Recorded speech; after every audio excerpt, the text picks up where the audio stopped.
Hi, everybody. Welcome to Sit Down. I'm DJ Sixsmith. Margaret Brennan is here with us, the host and moderator of Face the Nation. Margaret, how are you? I'm doing very well. Busy these days, as I'm sure all journalists are. There's a lot to talk about. There is a lot going on in the world, and particularly this week with the first presidential debate, we saw a pretty interesting night, to say the least, between President Trump and Vice President Joe Biden. What did you make of everything that we saw last night? It was a tough 90 minutes to watch, particularly for someone like me who was really looking to hear more about the policies, the affirmative case that the candidates were to make to the public to say why they should be voted for, rather than just the argument, I'm better than the other guy. We didn't get a lot of that. We got a lot of overtalk. We got some, at times it seemed almost shouting. And it didn't look good, frankly, for perhaps it is reflecting the state of our very divided populace right now, our tribal politics. But it's also worth remembering, and I keep this in mind, given that I, still am a foreign affairs correspondent on top of Face the Nation, the image that it projects to the rest of the world. And that chaos that seemed to be on that debate stage at times is amplified and then broadcast to the rest of the world. So I also wonder, what do our adversaries, what do our allies think in watching this when they are so used to an America holding itself up and American values as sort of the best way to approach democracy? Democracy looked pretty messy last night.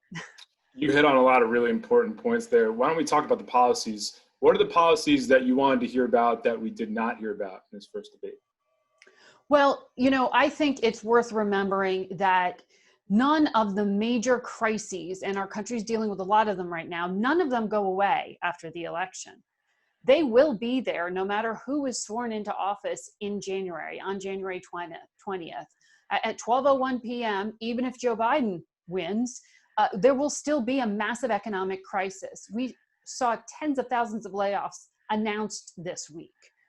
That pace is continuing. You also know that there will be a health crisis because we know a vaccine won't be widely distributed until the second or third quarter of 2021. You know that the US is still going to be dealing with national security crisis from all around the world. So I would have liked to have heard more about what the plan is to deal with all of those things, because fundamentally the office of the presidency and its very first responsibility is to protect us as Americans and to tell us how that commander-in-chief is going to execute on it. And we didn't hear any of that. We certainly didn't hear much on the economy, perhaps a little bit on healthcare, but that was only framed in what is happening in the courts or the failure to come up with a legislative solution to fix some of the problems with the existing Affordable Care Act.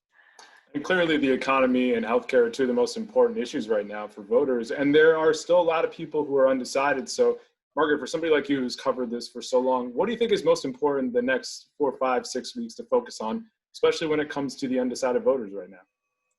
Well, I am a fan of trying to listen and trying to put context and trying to hear what's being said. So I'm always imploring people to drop the tribal allegiances and to actually hear what's being said, rather than just through the filter of he's my guy or not because of the party affiliation.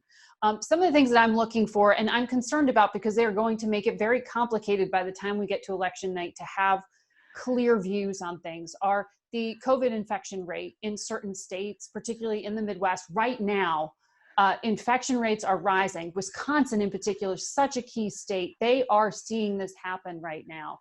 And hospitalizations. So it's not just testing telling you there are more infections, actual hospitalizations, people getting sick enough that they need real health care. That trend is worrisome because that affects willingness to go out and to vote in person. Then you add in the complications and lawsuits and everything we're seeing at states, at the state level and the state government level in terms of how to execute that. Because remember, the election is executed by the states. They are the front lines here. And so watching that, it's just going to be really, I think, complicated to get a clear view or a quick view in November of what's going on. So I'm watching those trends. And I think I would love to see us as a country have kind of a serious conversation with ourselves about where we want to be headed, because I think that is really the inflection point that we're at. That's a conversation I think a lot of people would love to have. And I think one of the best parts of your job is that you have the runway to talk about all this stuff on Face the Nation as a foreign correspondent. You've done a lot of really important work, but what kind of responsibility have you felt this year in terms of talking through COVID and racial injustice, and especially the election just a few weeks away? You know, we and our team at Face the Nation have felt a lot of responsibility in that. Our executive producer, Mary Hager, and I know so many of our senior staff feel that as well, that we have to return to our roots as a public affairs broadcast. That for the hour that we have the privilege of broadcasting, we can max it out to the limit with information, with fact that people need right now. Because when people have anxiety and tension, they kind of want to know the clear views, the clear facts, not opinions. And you can get an opinion anywhere these days, even when you don't want one. They are cheap, okay? But actually talking to the experts and hearing from them is what we've tried to prioritize. So that is why each week we've turned to Dr. Scott Gottlieb, the former FDA commissioner, who obviously talks to people on the inside, the scientists. He talks to his former colleagues, and he talks to his fellow policymakers. We talk regularly to top economists at the Federal Reserve, those presidents of the banks around the country who have this inside view into the local businesses and economies and what's happening in each region of our country. We've really tried to look at some of the racial injustice protests and take it to the next step of, yes, sometimes it is what's happened that day in that moment or the triggering event, but also so what happens now as a movement, the questions that are raised that I think in many ways that the COVID crisis we are in has illuminated. Right, it has emphasized the health disparities that disproportionately affect Black and Brown Americans when it comes to comorbidities that put you at higher risk. It has also amplified the gender and racial differences that we see with employment, particularly in this crisis. The largest percentage of job losses right in the beginning were in those service sector jobs. That is why you saw women in particular bear the brunt of that. So there are a lot of trends that I think we need to have our pulse on, or a sense of the pulse on, because they will be with us for some time. Education, also a key one. Well, Margaret, you're somebody that's always in the details, focused on the substance. Thank you very much for the time. Best of luck, and we'll be watching on Sundays, all right?